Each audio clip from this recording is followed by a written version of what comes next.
প্রিয় দর্শক, আসসালামু আলাইকুম। কেমন আছেন সবাই? আশা করি আল্লাহর রহমতে ভালোই আছেন। চলে এলাম আজকে একটা নতুন রেসিপি নিয়ে। চলুন তাহলে দেখেন আজকে রেসিপিটি। আজকে বানিয়ে নেব পনির কীভাবে তৈরি করে একেবারে দোকানের মতো নরম তুলতুলে এই প্রসেসে তৈরি করলে। এর জন্য প্রথমে আমি 1 লিটার দুধ নিয়ে দুধটা আমি গ্যাস ওভেনে বসিয়ে দিয়েছি। দুধটা ভালোভাবে ফুটে গেছে দেখে বুঝতে পারছেন। এখানে আমি নিয়েছি ভিনিগার। এখানে চাইলে আপনারা লেবুর রস দিয়ে করতে পারেন। আমি 1 চামচ মতো লেবুর রস, অল্প পরিমাণ 1/2 চামচ মতো ভিনিগার, 1/2 চামচ লেবুর রস।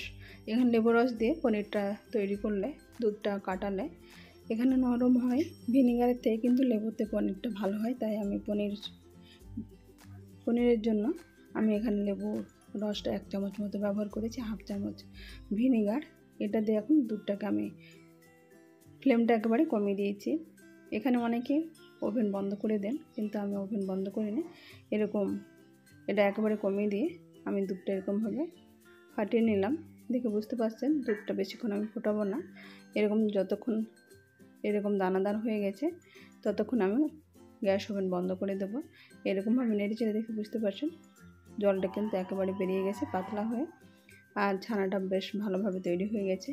এখন এটাকে আমি একটা ছাঁকনির মধ্যে ছেঁকে নেবো। এখানে চাইলে আপনার একটা পাতলা কাপড় পরিষ্কার, আমি এখানে সাদা একটা পরিষ্কার কাপড়, এটা পরিষ্কার করে ধুয়ে নিয়ে আমি ছাঁকনির উপর দিয়ে দিলাম। তারপর আমি এখন ছানাটাকে ছেঁকে নিচ্ছি। এখানে ছানাটাতে যেহেতু লেবু ভিনিগার দেওয়া আছে, একটু টক ভাব থাকে, তাই এখন ঠান্ডা জল দিয়ে এটাকে আমি ধুয়ে নেব। এখানে বেশ কয়েকবার 2 থেকে 3 লিটার মতো জল দিয়ে ধুয়ে নিলে টক ভাবটা চলে যায়। এখানে আমি যতটুকু প্রয়োজন হয়েছে ততটুকু আমি এখানে দিয়েছি। অনেকে আবার ছানার জল দিয়ে ছানা কাটে থাকেন, কিন্তু পনিরের জন্য লেবু দিয়ে বেস্ট।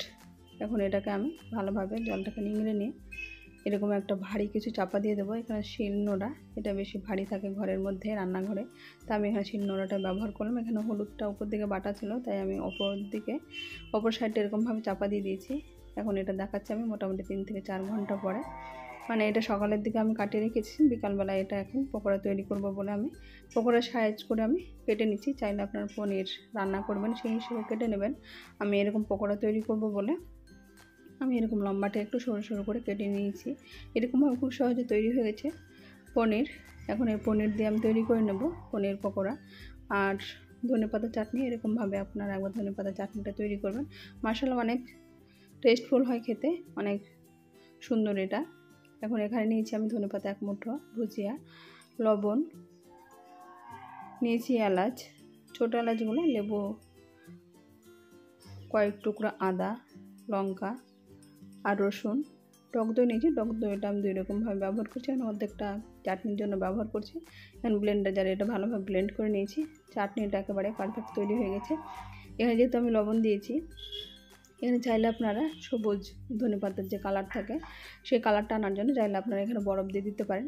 এখন একটা বেসনের ব্যাটার তৈরি করব বলে আমি এখানে বেসন আর চালের গুঁড়ো নিয়ে নিলাম। এখন দিয়ে দিচ্ছি লবণ, বেকিং পাউডার, বেকিং সোডা 1/2 চামচ, বেকিং সোডার পরিমাণটা অল্প কম নিয়েছিলাম, রসুন বাটা, আদা বাটা, লঙ্কা বাটা, জিরা, ধনে। এখানে চাইলে আপনি শুকনো লঙ্কার গুঁড়ো ব্যবহার করতে পারেন। আমি যেহেতু কাঁচা লঙ্কা খাই তাই কাঁচা লঙ্কা বাটা ব্যবহার করেছি।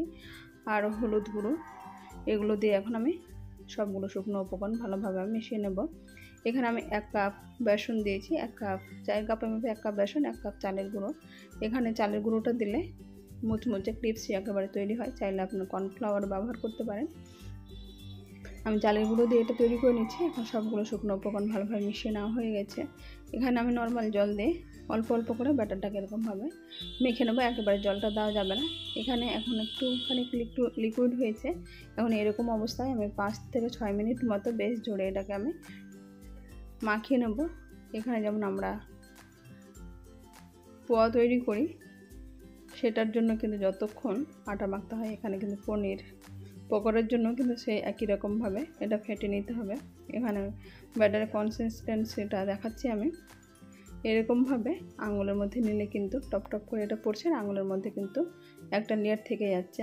এখানে দিয়ে দিচ্ছি আমি হিং দিলে কিন্তু পকোড়ার মধ্যে টেস্ট একটু ভালো আসে। এখানে যদি না চান, ঘরেতে না থাকে, তাহলে নাও দিতে পারেন। আমি দিয়েছি অল্প পরিমাণে। এখন এটা দিয়ে আমি ভালোভাবে এটাকে ফেটে নিচ্ছি।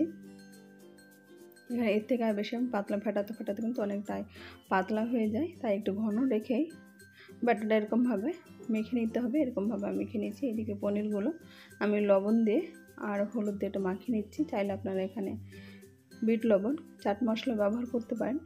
ওভেনে একটা কড়াই বসে এখানে পর্যাপ্ত পরিমাণ তেল দিয়ে তেলটা বেশ ভালোভাবে গরম হয়ে গেছে। এরকম অবস্থায় পনির পকোড়াগুলো, এটা পুরোটা ভিডিও আমার দেখা হয়নি, আমি বেসনের ব্যাটারে ডুবিয়ে আমি তেলের মধ্যে দিয়ে দিলাম। এরকমভাবে মিডিয়াম ফ্লেম করে আমি পকোড়াগুলো ভেজে নিলাম। আর এইদিকে ধনেপাতার চাটনি, মাশাআল্লাহ অনেক টেস্টফুল। দেখে বুঝতে পারছেন একেবারে পারফেক্ট নরম তুলতুলে, উপরে ক্রিপসি আর ভিতরে নরম তুলতুলে পনির। এরকমভাবে চাটনি দেখিয়ে দেখবেন, এখানে সন্ধ্যাটা জাস্ট জমে যাবে। এরকমভাবে একবার পনির তৈরি করবেন, পনিরের পকোড়া।